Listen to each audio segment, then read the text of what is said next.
लंबी जटाएं, हाथ में तलवार और माथे पर त्रिपुंड, ये पहचान है किन्नर अखाड़े की महामंडलेश्वर ईश्वरीय नंदगिरी की। वे राजस्थान के मेवाड़ से हैं। इस बार प्रयागराज महाकुंभ में महामंडलेश्वर की उपाधि दी गई है। महामंडलेश्वर ईश्वरीय नंदगिरी फर्स्ट इंडिया के दफ्तर पहुंची, जहां महामंडलेश्वर ईश्वरीय नंदगिरी का फर्स्ट इंडिया के सीईओ एवं मैनेजिंग एडिटर पवन अरोड़ा ने स्वागत किया।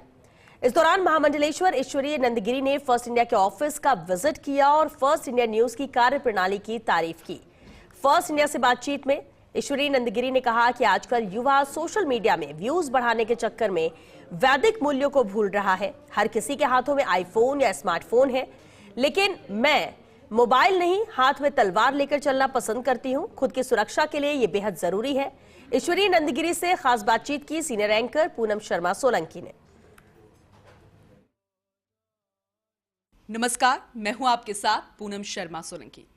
आज हमारे चैनल में बेहद खास मेहमान मौजूद हैं, लेकिन मैं शुरुआत ऐसे कहूंगी कि पृथ्वी को मंडल कहते हैं और जो सनातन की राह पर इसे लेकर जाता है उसे मंडलेश्वर कहते हैं, लेकिन उस सनातन के उद्देश्य को जो पूरा करता है उसे महामंडलेश्वर कहते हैं। और हमारे साथ मौजूद हैं महामंडलेश्वर ईश्वरीय जी। आपका बहुत बहुत स्वागत है। सबसे पहले आशीर्वाद।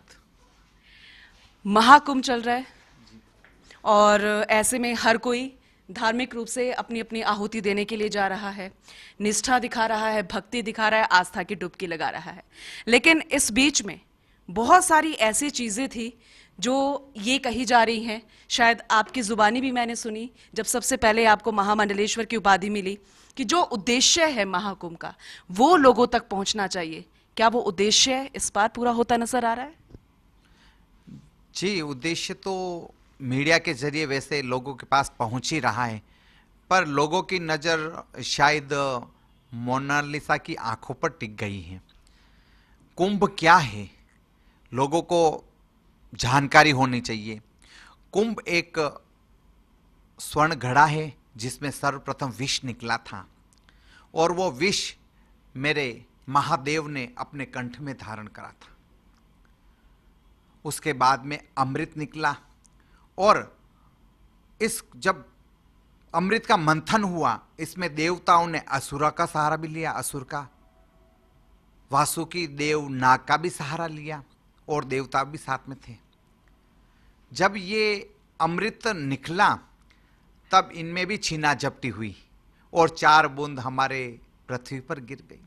जहाँ जहाँ वो बूंद गिरी वहाँ वहाँ कुंभ लगता है, और जिसमें प्रयागराज महातीर्थ हैं। और मैं ये कहना चाहूँगी कि ये कुंभ लगने का महत्व क्या है, ये लोगों को पता होना चाहिए, ना कि ITI बाबा के ऊपर कैमरे की नज़र हो और दुनिया उस पर लाइव फॉलो करे। कुंभ क्या है, कुंभ क्यों लगता है? जब माँ को पृथ्वी पर भेजा जा रहा था, माँ गंगा को, तब उन्होंने विष्णु भगवान से पूछा कि लोग जो मुझ में पाप धोएंगे और पाप से मुक्त हो जाएंगे, उन पापों का मैं क्या करूंगी, उनको मैं कहाँ रखूंगी? तो भगवान विष्णु ने कहा कि 12 वर्षों में एक बार साधु संत महंत श्री महंत महामंडलेश्वर ऋषि मुनि इसमें स्नान करेंगे अपनी ऊर्जा के साथ, अपनी शक्ति के साथ, और वो उससे आप पाप मुक्त हो जाओगी, आप शुद्ध हो जाओगी। तो इसलिए ये कुंभ लगता है गंगा को शुद्ध करने के लिए, ताकि सनातनी उसमें स्नान करे, उसके पाप ऋषि मुनि भी स्नान करे और गंगा वापस पवित्र हो जाए। ये कुंभ का महत्व है और सबको पता होना चाहिए। चलिए ठीक है, बहुत ही आपने सरल शब्दों से इसे समझाया। मुझे लगता है कि बहुत सारे लोगों को शायद ये मालूम भी नहीं है, लेकिन इस बीच में महामंडलेश्वर की आपको उपाधि मिली सबसे पहले, लेकिन ऐसे में एक और नाम चर्चा पे आया जो शायद विवादों में ज्यादा आ गया।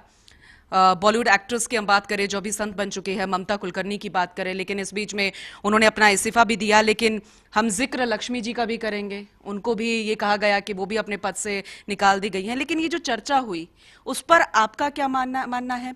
दूसरा ये कि महामंडलेश्वर की उपाधि आखिर दी कैसे जाती है, क्या नियम होते हैं उसके? जी, सबसे पहले तो मैं ये कहना चाहूँगी ममता जी के बारे में, हमारे गुरु ने बहुत अच्छा कार्य किया। जब कोई सनातनी, भारत का सनातनी सनातन में आना चाहता है तो हमारा अखाड़ा स्वागत करता है उसका। क्योंकि अपन देख रहे हैं कि हिंदुओं में अनेक ऐसे जो जातियां हैं वो अपना धर्म छोड़कर दूसरे धर्म में जा रही है। तो ये तो बहुत अच्छी बात है कि बॉलीवुड से एक्टर एक शौक मोह छोड़कर, अपनी राजाशाही जिंदगी को छोड़कर वो सनातन में साध्वी बनने आई है। काफी विवाद रहे तो उन्होंने पद भी छोड़ दिया, पर उन पर मुझे पूरा विश्वास है और उनको भी शायद ऐसा लगता है कि मुझे किसी पद की जरूरत नहीं है, मैं सनातन का प्रचार प्रसार वैसे ही कर लूंगी अगर मैं विवादों में हूं तो। और दूसरी बात है, महामंडलेश्वर कैसे बनाया जाता है। मुझे जब महामंडलेश्वर बनाया गया था तब सबसे पहले तो हमारा पिंडदान हुआ। सारी पुरानी जो चीजें थी उसका सारा पिंडदान कर दिया। एक मरे हुए व्यक्ति का पिंडदान होता है, वैसे ही हम हमारी पिछली जिंदगी सारी जैसे मर चुकी हो, हमें जैसे किस तरह से हम रहते थे, शौक मौज करते थे और क्या करते थे, सारा जब संत बनता है या महामंडलेश्वर बनता है तो उनकी नई जिंदगी चालू होती है, सिर्फ सनातन ईश्वर की भक्ति। और ये बनाने की प्रक्रिया, भगवा आसन लगाया जाता है और उस पर कुमकुम का साख्या बनाया जाता है, उस पर महामंडलेश्वर होते जो कसकर हमें पकड़ते और बैठाते हैं।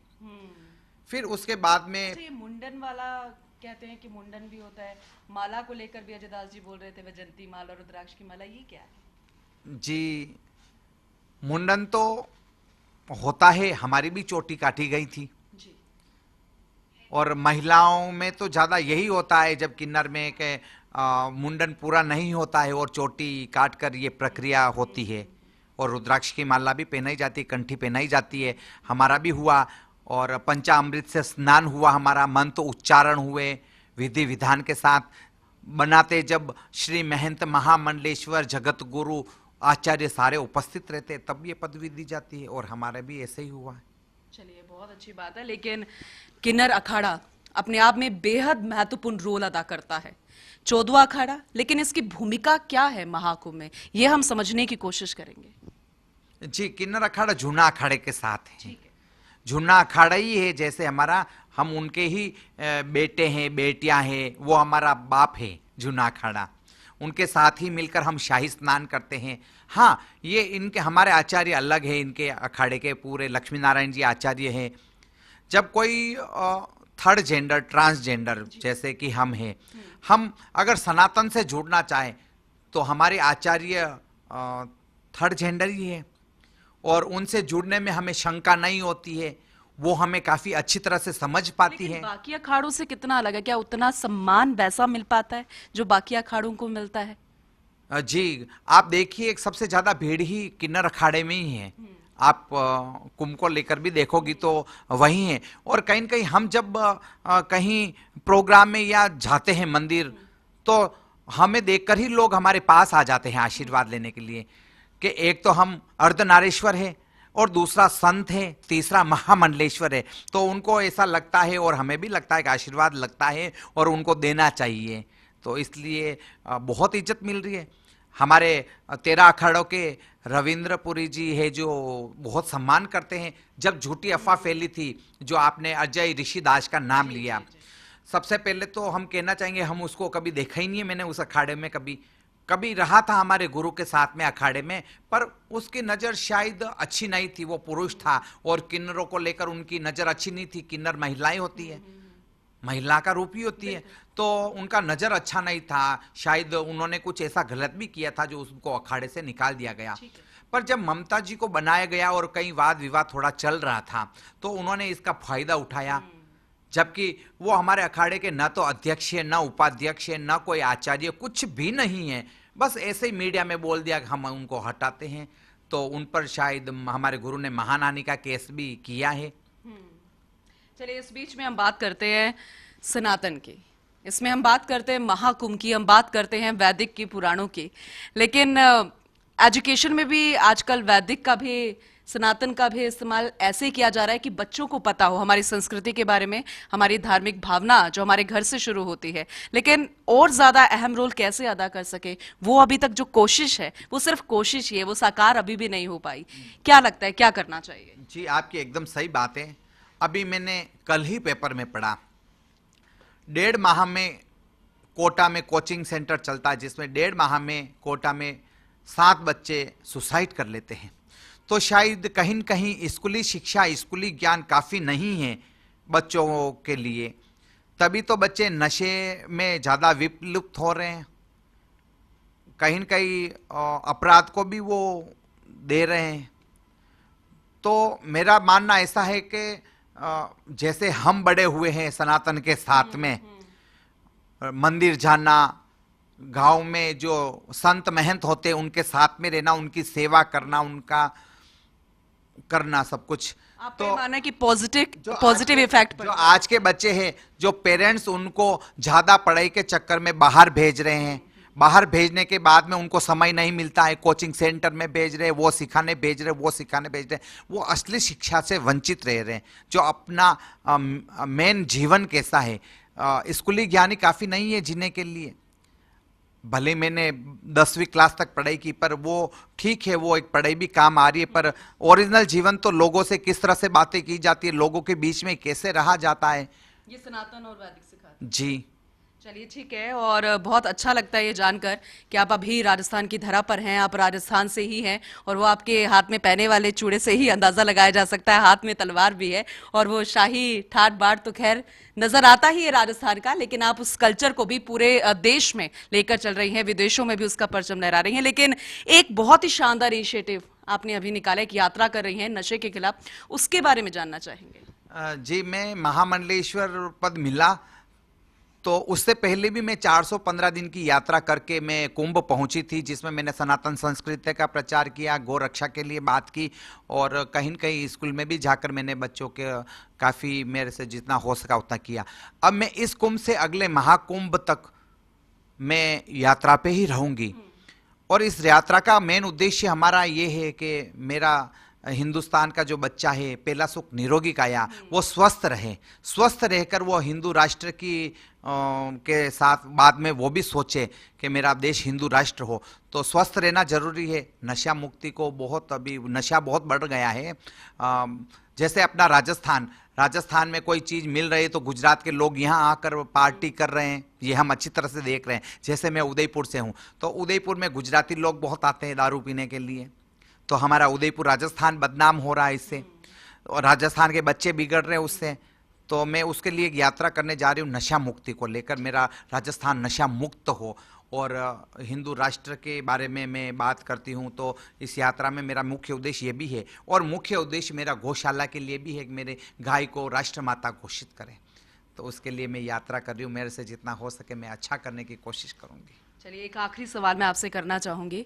आपने परिवार की बात की थी कि जो आपका साथी जूना अखाड़ा और बाकी अखाड़े आपके परिवार की तरह ही है। वैसे तो पूरा देश ही आपका परिवार है, लेकिन फिर भी आपके परिवार के बारे में जानना चाहूँगी। संपर्क हो पाता है, कैसे आप जाते हो उनसे मिलने? जी, सर्वप्रथम तो कहूँगी कि मेरी बहुत कम आयु थी, तभी मेरे पिता का देहांत हो गया, शायद 3.5 वर्षीय थी, और कुछ साल बाद मेरी माँ का भी देहांत हो गया था। अब रिश्तेदार में तो मेरे भाई बहन हैं, तो कभी कभी फ़ोन से बात हो जाती है, बाकी मिलना तो बहुत कम होता है। और अगर मिलना भी होता है तो वो मुझे एक संत के रूप में देखते हैं, और मैं भी उनको भक्त के रूप में देखती हूँ, और आशीर्वाद लेते हैं, और मैं भी आशीर्वाद देती हूँ उनको। चलिए, आशीर्वाद हम पर भी, हम सब पर आपका बना रहे। जो उद्देश्य लेकर आपने यात्रा निकाली है वो उद्देश्य भी आपका पूरा हो, और जो जानकारी आपने महाकुंभ के बारे में दी है, हम उम्मीद करते हैं कि आपकी बताई हुई जानकारी महाकुंभ में आए हर एक श्रद्धालु, फिर वो चाहे देशवासी हो या फिर विदेशी हो, उनके जहन में वो सही जानकारी जो है वो पहुंचे। बहुत शुक्रिया हमसे बातचीत करने के लिए, स्टूडियो में आने के लिए। वीडियो जर्नलिस्ट यश के साथ मैं Poonam Sharma Solanki, first India news.